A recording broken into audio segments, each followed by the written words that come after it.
A drastic change to Washington State's track and field program this week. WSU Athletics says they will cut all field events and limit sprinting and hurdling going forward. The school says they will honor the current scholarships for any student athletes impacted by the changes.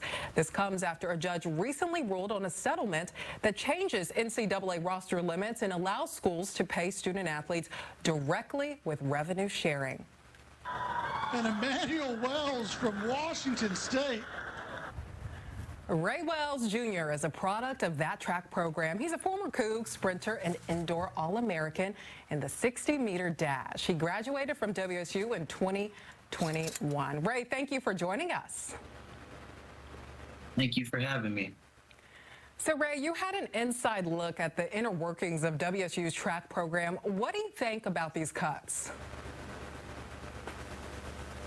I have, and I'm very disappointed. Like, when I found out the news, I think I was driving and I just kept reading it over and over all the way home, and I was in disbelief. I had to call my dad and just kind of vent, just to talk about it to him and just kind of put things in perspective, you know, to be like, wow, this is really occurring. What overall impact did running at WSU have on your life? It had a significant impact on my life. I remember one of my first few days on campus, I just sat in the athletic complex.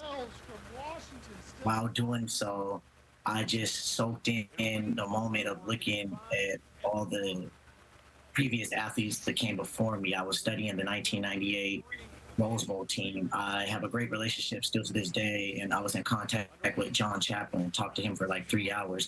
He was the only coach to win the national championship. I was studying the Klay Thompson. I wanted to get very familiar, so when I left my legacy there, I wanted to make sure in my short career, I say short because a lot of people don't realize I only had one full season at WSU, which was my junior season. Senior season, I won the Pac-12 title, but then COVID ended it, and then my 5th year, I tore my Achilles three meets in, and so the impact that it left on me as a school record holder, it was significant. Like, it's something I would never change. It was the greatest decision, I think, still to this day, that I made to help me get where I am today. Well, it sounds like it had a really positive impact on you. So let's look forward. If you were a recruit or a transfer target for WSU right now, do you think this would impact your decision to come to Pullman? What do you think young recruits should know, and what do you think they're feeling in this moment? Great question, and certainly that was something I worked hard personally, me and my class, was to try to shift the culture in Pullman, and I think it is going to impact a lot as far as even when I was going there. A lot of people were asking me when I committed to Washington State, like, why are you going to Washington State? They're not a sprint school. They're not known for this. I was like, exactly. That's why I want to go. I want to build my own legacy. Now I think arguably this is one of the best sprints class and some of the greatest success the program has seen. And now to cut that and kind of strip that away from the student athletes, I can only imagine how they feel, because I remember the hardship we were dealing with when I was there. We didn't have media days as much.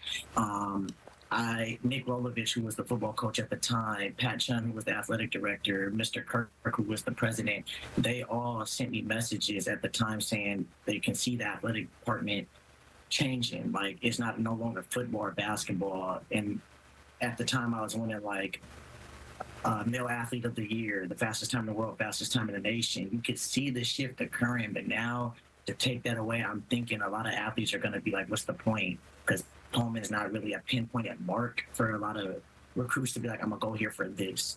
Other than it being, which was once the Pac-12 Power 5 Division I, it's no longer the original Pac-12. They're rebuilding.